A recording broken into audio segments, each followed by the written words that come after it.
اعوذ باللہ من الشیطان الرجیم بسم اللہ الرحمن الرحیم۔ ناظرین کرام، آج کے درس الحدیث کا موضوع ہے وطن سے محبت۔ سیدنا حضرت اقدس محمد مصطفیٰ صلی اللہ علیہ وسلم نے فرمایا، حب الوطنی من الایمان، یعنی وطن کی محبت جزو ایمان ہے۔ سخاوی۔ دینی فریضہ ہونے کے اعتبار سے وطن کی محبت انسان پر کچھ ذمہ داریاں بھی عائد کرتی ہے، جن کا پورا کرنا ہر مومن کا اولین فرض ہے۔ دراصل وطن سے محبت انسان کا ایک طبعی خاصہ ہے۔ انسان جہاں پیدا ہوتا ہے، جس ماحول میں آنکھیں کھولتا ہے، جس سرزمین کی مٹی سے کھیلتا ہے اور جس دھرتی سے غذا حاصل کرتا ہے، وہ اس کے لیے بمنزل ماں کے ہو جاتی ہے، اور اس کی محبت انسان کے رگ و ریشہ میں رچ بس جاتی ہے۔ حب وطن قومی اور دینی فریضہ بھی ہے۔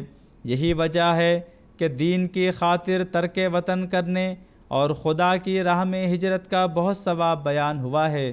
اللہ تعالیٰ فرماتا ہے، وَمَن يُهَاجِرْ فِي سَبِيلِ اللَّهِ يَجِدْ فِي الْأَرْضِ مُرَاغَمًا كَثِيرًا وَسَعًا وَمَن يَخْرُجْ مِن بَيْتِهِ مُهَاجِرًا إِلَى اللَّهِ وَرَسُولِهِ ثُمَّ يُدْرِكُهُ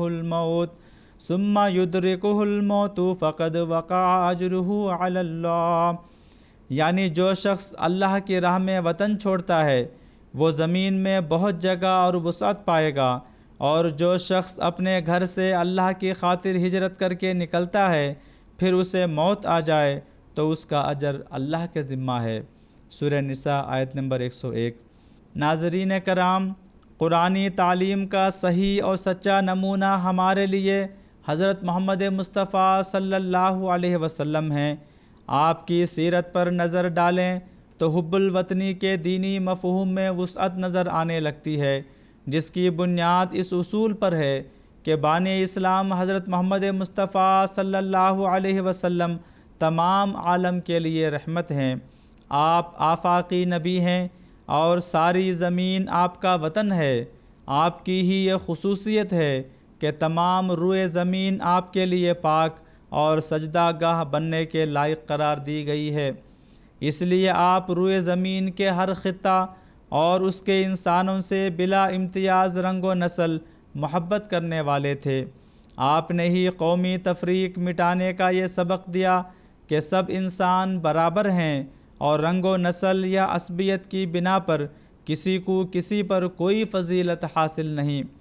آپ کی عمر ابھی 20 سال کی تھی کہ آپ کی قوم اور قبیلہ قیس ایلان کے درمیان جنگ چھڑ گئی، تو وطن کی محبت میں آپ صلی اللہ علیہ وسلم ہمیں ایک عام سپاہی کی طرح فوج میں شامل ہو کر اپنے چچاؤں کو تیر پکڑاتے ہوئے نظر آتے ہیں۔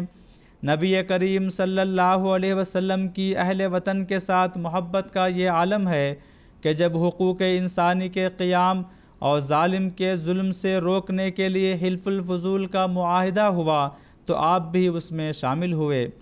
پہلی وحی کے بعد جب نبی کریم صلی اللہ علیہ وسلم کو حضرت ختیجہ رضی اللہ تعالی عنہا اپنے چچا زاد بھائی ورقہ بن نوفل کے پاس لے کر آئیں تو انہوں نے کہا، کاش میں اس وقت جوان ہوتا جب تیری قوم تجھے اس شہر سے نکال دے گی۔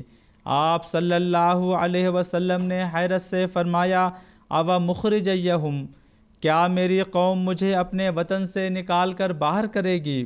اسی طرح فتح مکہ کے موقع پر نبی کریم صلی اللہ علیہ وسلم کے دل میں حب وطن کا جوش تلاطم جس طرح ٹھاٹے مار رہا تھا، اس کا اندازہ حضرت ابو ہریرہ رضی اللہ تعالی عنہ کی اس روایت سے ہوتا ہے کہ نبی کریم صلی اللہ علیہ وسلم فتح مکہ کے موقع پر حضروا کے مقام پر کھڑے ہوئے تھے، جو مکہ کے بازار میں سے ایک جگہ ہے۔ آپ اپنے پیارے وطن مکہ کو مخاطب کر کے فرمانے لگے، اے مکہ، خدا کی قسم میں جانتا ہوں کہ تو اللہ کی سب سے بہتر اور پیاری زمین ہے۔ اگر تیرے اہل مجھے یہاں سے نہ نکالتے تو میں ہرگز نہ نکلتا۔ مسند احمد۔ ناظرین کرام، وطن سے محبت کا سب سے بہترین طریق بے شک یہ ہے کہ وطن کے امراء اور حکام کے ساتھ مل کر اس کی ترقی اور استحکام میں ہاتھ بٹائے جائے۔ اسی لیے اللہ تعالیٰ نے قرآن کریم میں اولی الامر کی اطاعت کا حکم فرمایا ہے، اور آن حضرت صلی اللہ علیہ وسلم نے فرمایا علیک السمع والطاعۃ فی عسرک و یسرک و منشتک و مکرہک و اثرت علیک۔ مسلم کتاب الامارہ۔ یعنی تنگ دستی اور خوشحالی اور ناخوشی، حق تلفی اور ترجیحی سلوک، غرض ہر حالت میں تیرے لیے حاکم وقت کے حکم کو سننا، قانونی قواعد کے تابع رہ کر اس کی اطاعت کرنا واجب ہے۔ اس فرمان سے معلوم ہوتا ہے کہ حاکم وقت کی اطاعت کرنا ضروری ہے، سوائے اس کے کہ وہ مذہبی احکامات اور روایات کے مخالف ہو۔ حضرت مسیح موعود علیہ السلام کے دور میں جب انگریزوں کی حکومت تھی، اس وقت کے بہت سے علماء اور دیگر لوگ ہر بات میں حکومت کی مخالفت کرتے تھے، چاہے وہ ان کے حق میں ہی کیوں نہ ہو۔ یہ مخالفت صرف اختلاف مذہب کی بنیاد پر تھی۔ آپ نے مختلف اشتہارات کے ذریعہ حکومت کی معروف احکامات میں اطاعت کی نصیحت فرمائی اور قرآن کریم کے اس ارشاد کی طرف توجہ دلائی جس میں دشمنی کی بنا حق و باطل کہنے سے منع فرمایا گیا ہے۔ آپ کی تصانیف میں متعدد مقامات پر حکومت کے اچھے اوصاف جو واقع ان میں موجود تھے کا ذکر ملتا ہے۔ آپ ایک موقع پر فرماتے ہیں، میں سچ سچ کہتا ہوں اور تجربہ سے کہتا ہوں کہ اللہ تعالیٰ اس قوم کو حق کے لیے ایک جرأت دی ہے، بس میں اس جگہ پر مسلمانوں کو نصیحت کرتا ہوں کہ ان پر فرض ہے کہ وہ سچے دل سے گورنمنٹ کی اطاعت کریں۔ یہ بخوبی یاد رکھو کہ جو شخص اپنے محسن کا شکر گزار نہیں ہوتا، وہ خدا تعالیٰ کا شکر بھی نہیں کر سکتا۔ لیکچر لدھیانہ، صفحہ نمبر 24۔